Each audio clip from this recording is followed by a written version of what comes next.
വേനൽ മഴ കണ്ട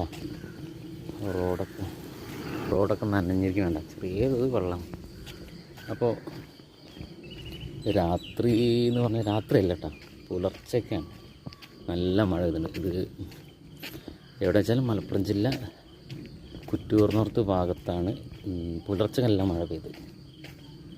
അപ്പം അത് കുറച്ച് നേരത്തെ ഒരു 10-12 മണിക്കൊക്കെ ആണെങ്കിൽ ആളുകൾക്ക് കിടന്നുറങ്ങാൻ നല്ല സുഖം കിട്ടിയിരുന്നു. ഒരു തണുപ്പൊക്കെ ആകുമ്പോഴേ നല്ലൊരു സുഖം കിട്ടിയിരുന്നു.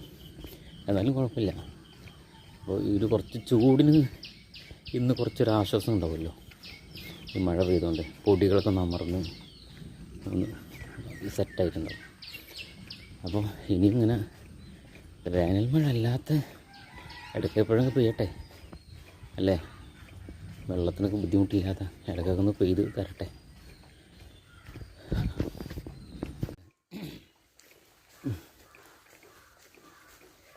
അപ്പം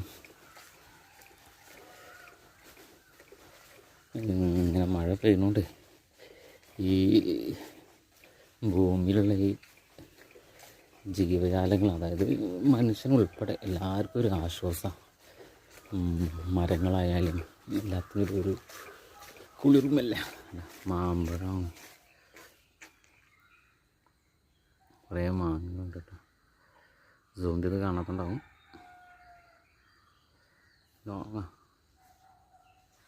അപ്പം ഇങ്ങനെയൊക്കെ ഉണ്ട്.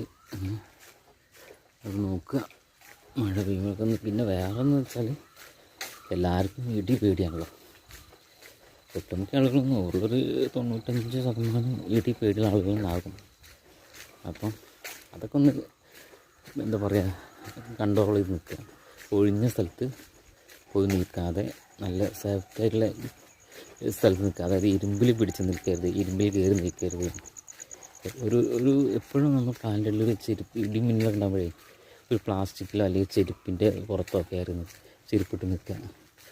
ഒരു പ്ലാസ്റ്റിക് ചെയറിൽ കയറിയിരിക്കുക, സേഫ്റ്റിയായി നിൽക്കുക. പിന്നെ ഈ സ്വിച്ച് ബോർഡ്, വയറ്, ഇതിൻ്റെ എന്താ പറയുക കൂടാരത്തിൽ നിന്നൊക്കെ മാറി നിന്ന് സേഫ്റ്റിയായി നിൽക്കുക. വീട്ടിലാണെങ്കിൽ എല്ലാവരും അതൊക്കെ ഒന്ന് അനുസരിച്ച് നിന്നാൽ ഒരുപാട് അപകടങ്ങൾ നമുക്ക് ഒഴിവാക്കാൻ പറ്റും. അപ്പം ഈ വേനൽ കഴിഞ്ഞാൽ വരാൻ പോകുന്ന ഇടി മഴ തന്നെയാണല്ലോ, പേടിച്ചിട്ട് കാര്യമില്ല. അപ്പം നമ്മൾ സേഫ്റ്റി നോക്കുക, നമ്മൾ കഴിയണത്. അപ്പോൾ വേനൽ മഴയിൽ എല്ലാവർക്കും ഒരു കുളിർമ കിട്ടി.